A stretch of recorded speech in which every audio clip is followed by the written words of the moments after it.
question from Shane Gilster, Huskers Illustrated. Great win. I haven't been that happy in a Husker sporting event for quite a while. I'm sorry. I clapped after Sam made that shot. Thanks, But Shane. no one was around me, so I thought that was appropriate.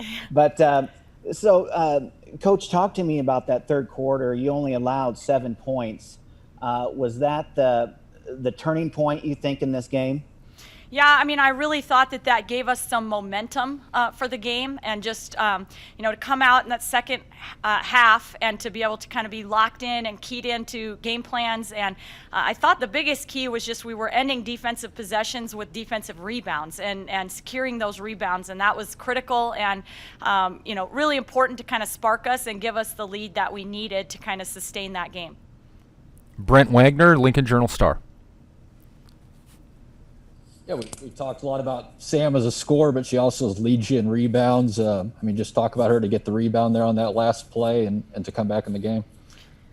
Yeah, I mean, she's a warrior, and we feel like she just keeps getting better and keeps showing ways. I think one emphasis we put for Sam this whole year is to not have to put a bunch of pressure on herself to have to score in order to be special for us. And I think she's really embraced that. I challenged her in one of our early season meetings to lead our team in rebounding, and I felt like she's capable of doing that. And so far she's, we have a couple kids on the team that want to challenge her for that title, but I think that she's really embraced that, and she knows that she can really help our team by rebounding. She can help our team by handling the ball and controlling tempo and things like that. So just really proud of her. That game winner was special, but she had an awesome take where she finished a layup, missed the and one free throw, but it's a couple big buckets down the stretch, and just I think shows the warrior that she is. Sam McEwen, Omaha World Herald. Amy, you still only had 8 players today, so the sheer effort of your team, not only today but against Purdue, like how gratifying is it to see them play as hard as they have the last couple games that they played? Yeah, it's pretty gratifying, Sam, and I think one thing we've been talking a lot about as a team is, I know that sounds a little silly, but we talk about what makes redwood forest trees so special, and it's kind of the intertwining roots and that just ability to kind of really hold each other up in rough times and to be able to really kind of stay together. And I thought that really was on display today. I think our kids are really buying into that. They're playing hard on each possession for each other because they don't want to let each other down, and that is a rewarding thing to watch them just continue to fight. Did you think they would respond to adversity the way they have? To be honest with you, I really didn't know, Sam, how we would, but we had been preparing so much. I think, we've talked about how sometimes you can really just speak things into existence, and if you find things to complain about, then you're going to have things that happen in your life that you will want to complain about. But one thing we've been talking about since literally June, when we had our first team Zooms together and stuff, was being the best at handling curveballs, knowing that there was going to be a lot of things that were going to come our way, not knowing exactly what that would look like, but how do you respond to that? That's going to define character. That's going to define who we are. So I was hopeful that our kids would really embrace that and handle and respond well.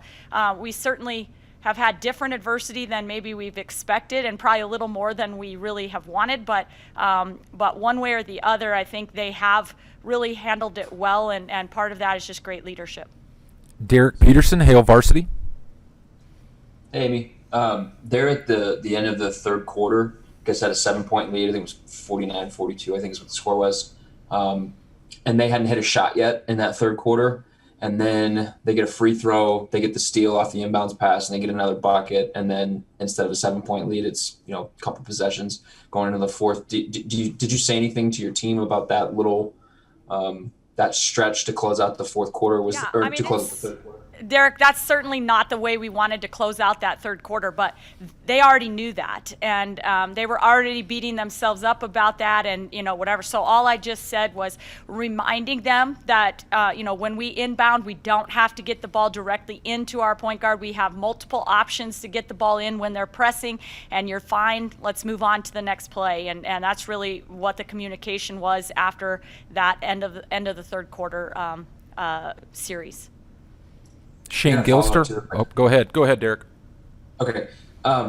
So you've been shorthanded a lot, and most of the people that you haven't had available to you have been perimeter players or guards. You got Ruby back for this game, and so for stretches there, you had a lineup that had 3 perimeter players on the court. Did it feel like there was more space with that?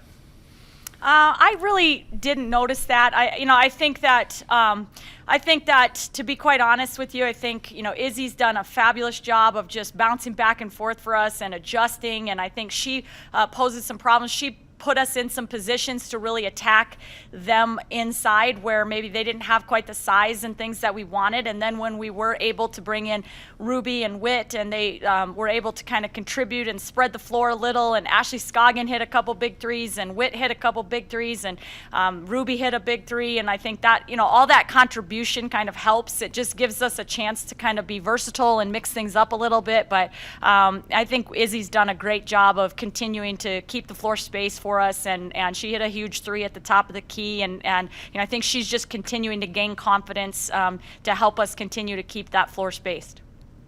Shane Gilster, Huskers Illustrated. Yeah, kind of off that point, Coach. Whitney Brown came in the, I think, second quarter, hit 2 threes, 2 for 2. Talk to me a little bit about her. What kind of spark does she bring to the team?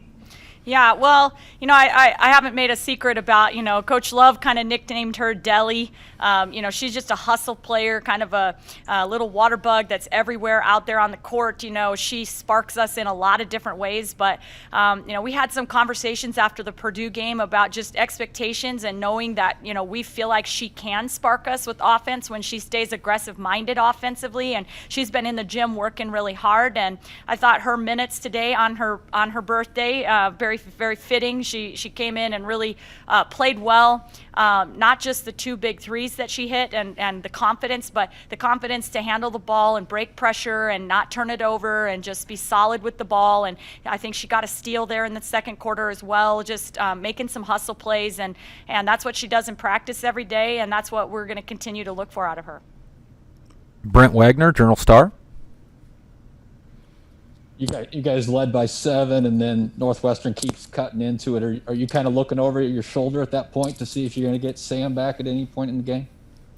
Well, I knew that we have an incredibly capable athletic training staff that would do everything in their power to help try to get her back out there as soon as she's capable. So I completely and fully trusted that they would be working frivolously to make that happen. I'm grateful and thankful for their efforts in that. But in the meantime, I was really just kind of engulfed with the players that were on the court and keeping them confident. I knew that Northwestern would pick the heat up in the backcourt just because of the game's circumstances warranted it, but also without our primary ball handler on the court, that they would probably try to heat things up a little. And so I was just trying to stay engaged with the remaining team until Sam was able to get back with us.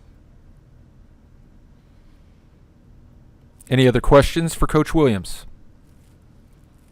All right, if there's no questions for Coach Williams, we'll let her go celebrate a Happy New Year, and we'll bring in Sam Haiby and Isabel Bourne in a moment.